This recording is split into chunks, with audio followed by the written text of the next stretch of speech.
Good morning, gang. Happy Tuesday morning. Be careful what you wish for. You just might get it, right? If you saw yesterday, the Supreme Court made the decision on Trump's immunity case. And it's absolutely hilarious reading the Democrat panic out of it. I mean, and everybody from the Biden campaign to Chuck Schumer, Hakeem Jeffries, Nancy Pelosi, everybody can't think past here, okay? What their response tells everybody blatantly is they are strictly out to get Trump. That was it. That was what this whole thing, they admitted by their comments that that's what this was about. Because what they fail to understand is that no law was changed yesterday. The law was upheld as to what it's always been. They were the ones trying to change the law and failed at it. And they're going to find out more and more cases, like when the Alvin Bragg case gets to the Supreme Court, they're going to throw that whole thing out too. Okay, because you can't change the laws to go after one man, and that's exactly what that was. You know, gee, with the statute of limitations is only good for so long. Oh, but now we want to go after Trump, so let's change the law for 1 year so everybody can file their cases against him, and then we'll go back to what we were before. That's what they did in New York. Okay. But the immunity case yesterday is hilarious because they were trying to charge Trump again with insurrection, you know, that he planned and staged and called for January 6th. Okay. But even though it was quelled all over the place, that the proof is out there that Trump had tweeted out at the time when he was still on Twitter that we're the party of law and order, do not do anything, we're not the party of violence. They took that down, okay, and tried to hide the fact that he ever did stuff like that. But that's what they're going after him for on this case, saying that he tried to start an insurrection. And so therefore that's a crime. And what the Supreme Court said yesterday, which everybody knows, is that nobody's above the law, but the President of the United States cannot be prosecuted for things that they determine are crimes if they are done in an official capacity. Now, I want to give you some examples of why they should be happy about this. Well, let's see. George W. Bush was never prosecuted by Obama for weapons of mass destruction. That huge lie, right? You could say starting a war without Congress's approval, okay, Congress never declared war, and lying to the public saying that Iraq had weapons of mass destruction, right? You could easily say that's criminal. Donald Trump never prosecuted Barack Obama for Fast and Furious, the gun running scandal with the cartels where we were giving the cartels guns trying to see what made it back into the United States. That's blatantly illegal, but again, never prosecuted. Things that were done in an official capacity, thinking beyond outside the box here, are not illegal for a president to do. Now, that doesn't mean, and what they're trying to spin it as anything a president does is okay. No, it's not, okay? They still need to worry about Joe Biden accepting bribes.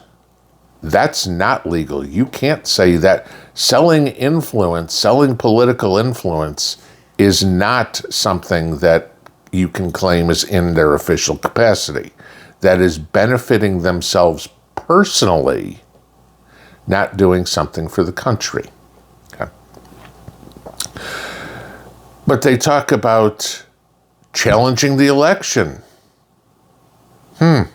Let's see, Hillary Clinton still claims 8 years later that she won 2016. She still hasn't accepted that.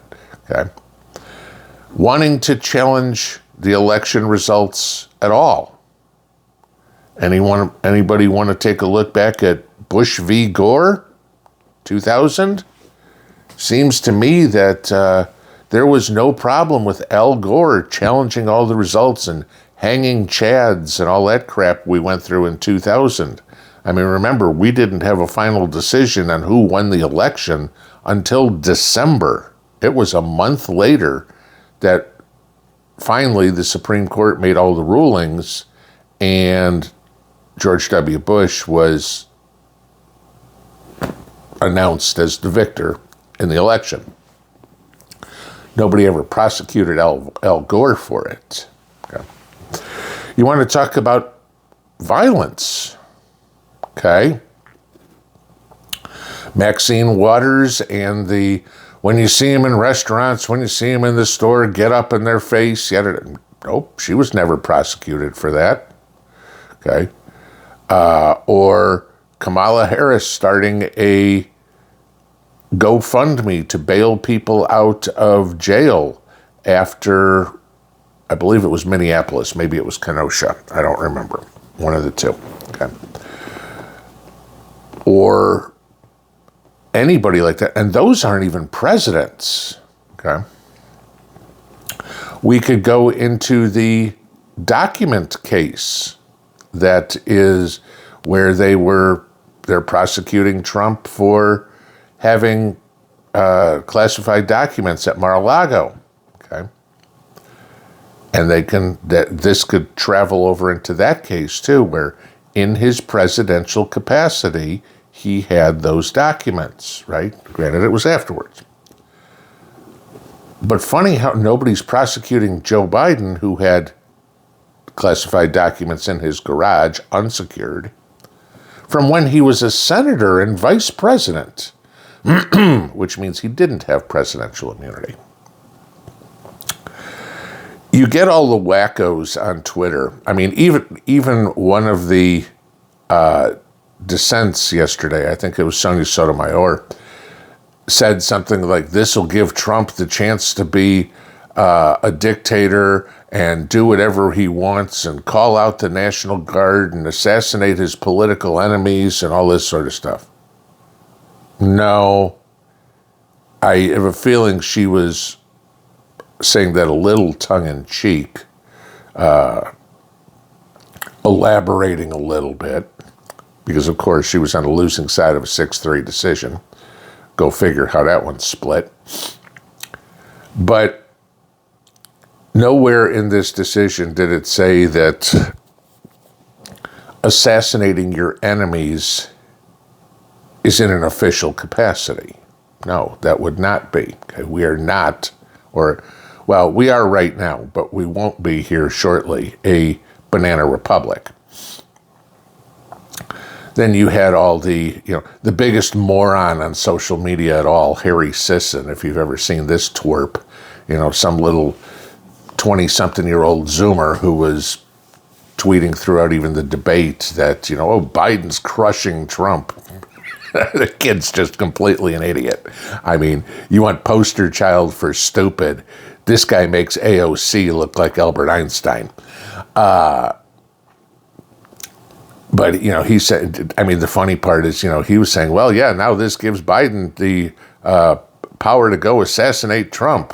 And, of course, the Secret Service says, expect a visit, which was pretty nice because calling for a president's assassination, that gets you a knock on the door. Yeah, not a good idea. Okay. But this is how unhinged the liberals are, how panicked they are about everything. Like I said earlier, the decision did not change anything. The decision was upholding the law that has been the law for decades. And It was the Democrats who tried to use this interpretation of a pretzel to make it fit their narrative. And of course, now AOC wants to impeach the Supreme Court. Good luck, dumbass. Okay? That'll never even come to a vote.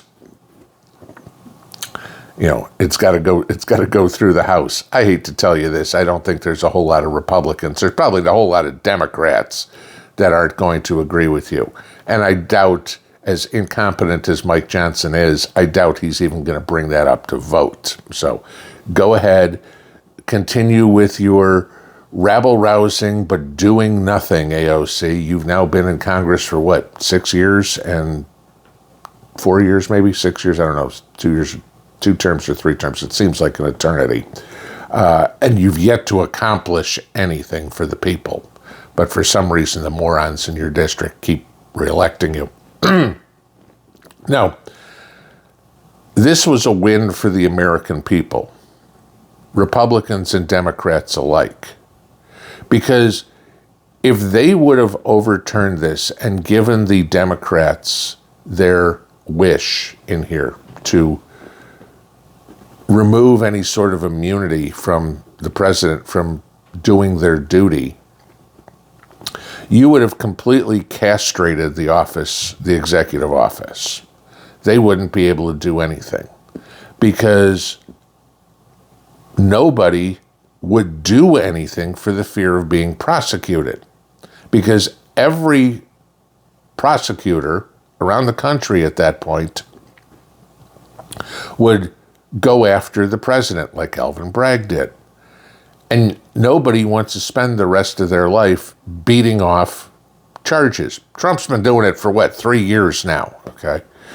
I give him credit. You got to think the guy's worn out from dealing with lawyers and courts and everything. I mean, you and me, we get a speeding ticket and take it to court, and it's like, holy crap, it's the most stressful thing you're dealing with for a while. It's a freaking speeding ticket. This guy's being charged with rape and, a coup. I mean, come on. It's a little bit more serious, and yet he's handling it with dignity and grace, as opposed to, Pelosi and Schumer and all those, who are out there screaming how the world is so unfair to them after they cheated in the 2020 election, and they're trying to talk about fairness. Give me a freaking break, okay? Don't want to hear it. Then, of course, Clarence Thomas had a field day with Jack Smith, basically saying, well, your position isn't even legal, so for all practical intents and purposes said, sorry, this is done, you're out, because the AG's office did not have an authority to appoint a special counsel because only Congress can do that, and Congress never did. So therefore, as Clarence Thomas put it, a private citizen cannot prosecute another person in this country. And that's all Jack Smith is. Okay, that's his standing in the legal system.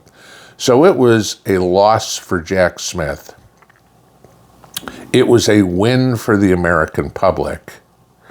And it was a thumb in the eye to the Democrat Party, who thought again that they could destroy democracy, because that's what they're trying to do. Don't let them gaslight you into saying they're the party that's trying to save democracy. They're the party that's trying to kill it. Okay? And yes, we're a constitutional republic. Let's not split hairs again. Okay? I get it. But this is a win for Trump. This now certainly pushes any sort of potential case they want to bring out past the election. Now the next thing we wait to see what happens is July 11th, which is next week. That ought to be more interesting because the Supreme Court is now off on summer break. And so when they come back in the fall, we'll find out what's going on. But because there isn't going to be some, in my opinion at least, emergency recall of all the justices to hear this. We're going to have to see what Merchan says. But that ought to be very interesting because they could do anything from fining Trump to community service to house arrest to prison time. And Mershon knows this, that the case yesterday has a lot of bearing on what his decision is. Okay, not that we're talking about his political future, talking about the legality of the decision that was made after yesterday's decision. It wouldn't surprise me, again, I'm not a lawyer, it wouldn't surprise me if Mershon throws the entire case out on the 11th and says, done, can't happen. Because again, we could go in, not to relitigate that case, but we could go into all sorts of stuff, and I'll just leave you with one question. And again, on the presidential immunity stuff. If it was so illegal for Richard Nixon to wiretap the Watergate Hotel that caused him to resign, why was it perfectly acceptable for Barack Obama to wiretap Trump Tower and never get prosecuted? Hey, Democrats, you might want to think about that when you're bitching about this case. See you later. Pinball out.